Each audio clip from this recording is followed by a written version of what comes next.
ជំរាបសួរបងប្អូនដែលឆ្លងវិស័យកសិកម្មការចំសัตว์ដូចជាពពួកកណ្ដូបចង្រិតជាដើមបាទឥឡូវឃើញថាចង្រិតនៅក្នុងកសិដ្ឋានចិញ្ចឹមកណ្ដូបនិងចង្រិតកំប៉ុស្ត2បាទគឺល្មមក្នុងការចាប់ដល់លក់ហើយបងប្អូនពងពេញពោះហ្មងពងពេញពោះហើយដាក់ផ្លែល្ពៅទៅនេះបាទផ្លែល្ពៅជាចំណីវាពងច្រើនណាស់បងប្អូនត្រូវការបាទចាក់តមកបងប្អូនបាទមួយ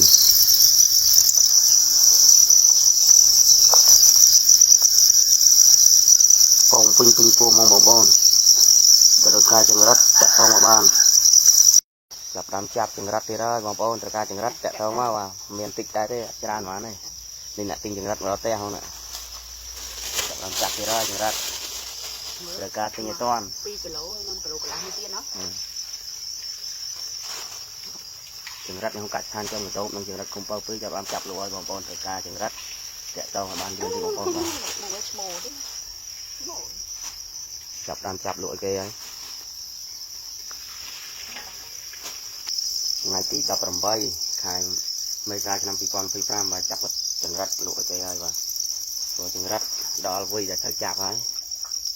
ម៉ូយចាំទទួលផងបាទ